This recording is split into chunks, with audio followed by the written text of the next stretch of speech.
traditions, we're talking about all other spiritual traditions. And Confucianism will have to change.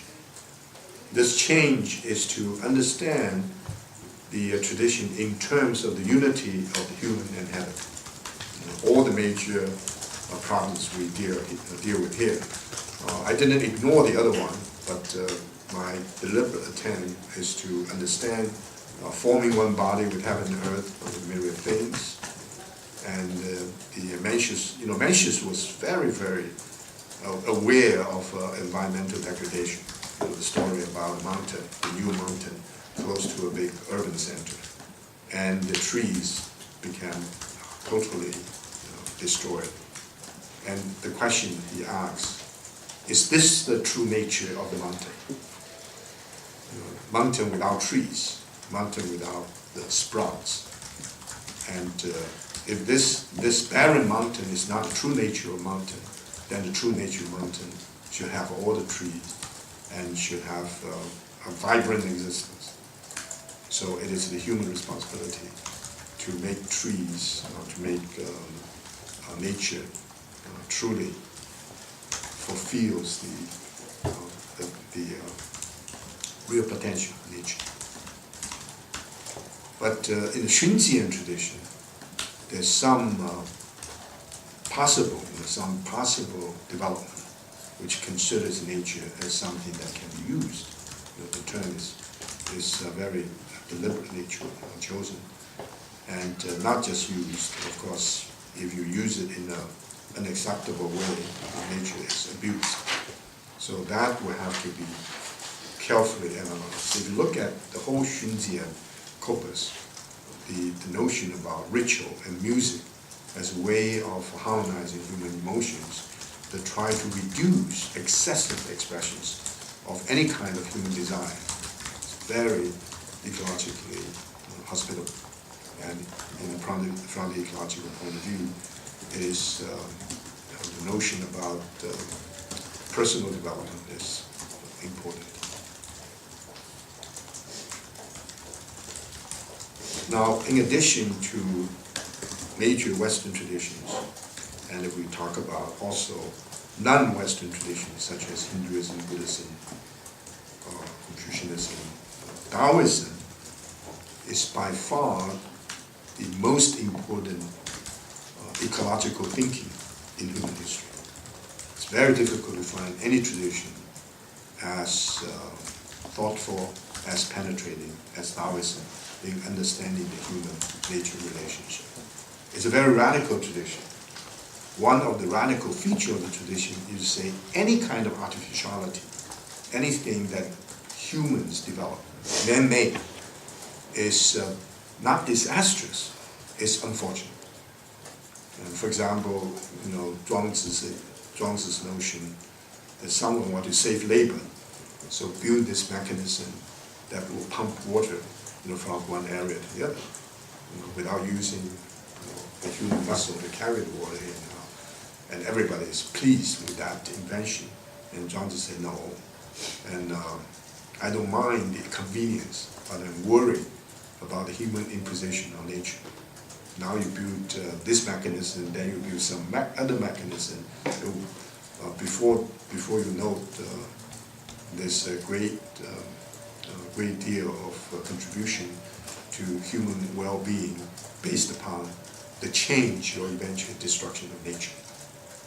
And so the idea of Wu, which means nothingness, is the idea that's infinite potentiality for a human being to develop himself or herself like a baby. And the development is true natural development. Even the great man should have a childlike mind. The childlike mind is not at all aggressive.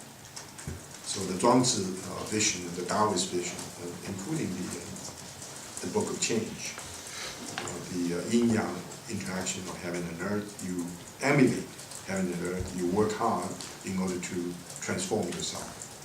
You don't organize yourself in order to become a force in shaping nature as a whole.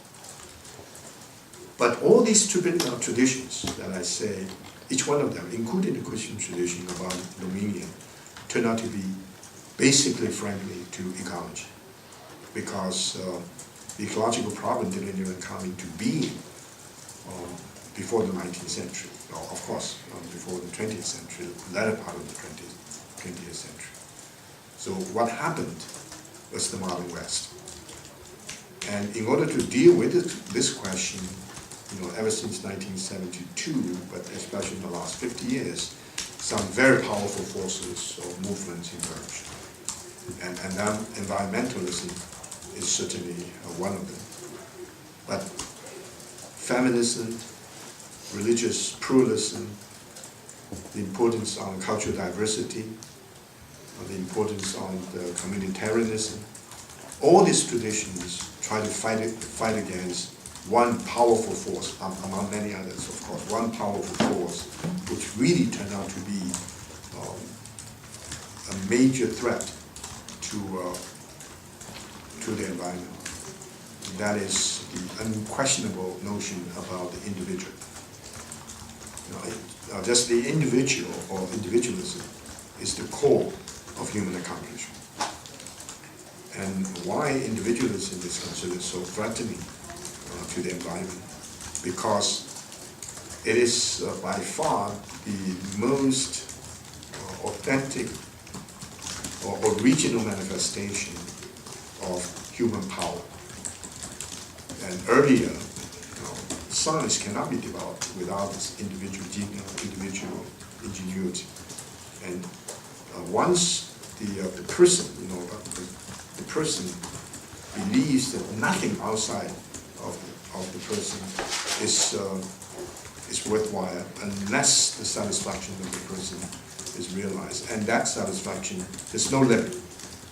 There's no imposition on the freedom of the individual to explore, to understand, to control. And if you have all these individuals totally motivated by egoistic and self-centered mentality to control, to manipulate, to overcome nature, then you have a very different world. And that force is powerful. In addition to these movements trying to deal with individualism, among many others, as one of the major problems in the 20th century, there are also people who try to understand history, not necessarily religious history, but history in general.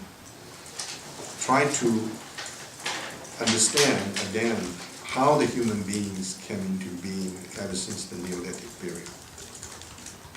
What kind of lessons history would teach us concerning the environmental problems when the turn actually began. Why, once the turn began, it became so powerful, it became irreversible. Why it's possible for us to try to retrieve some historical consciousness as a way of understanding our problem. This is the genetic understanding, the understanding in a scientific, empirical way.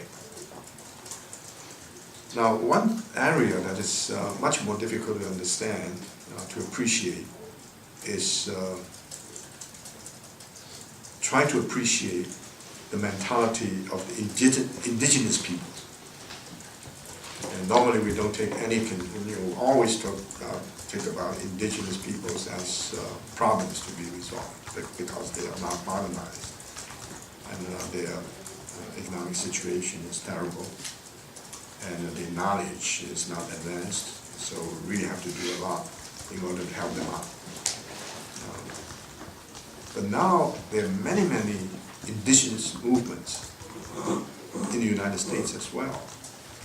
But if you look at the world, many of the indigenous movements unfortunately become violent. If you look at Hawaii, and then there's a very violent movement going on. The worst, of course, now is in India. We call the tribal people. The tribal peoples became so angry because their land was taken over by by the powerful and the influential.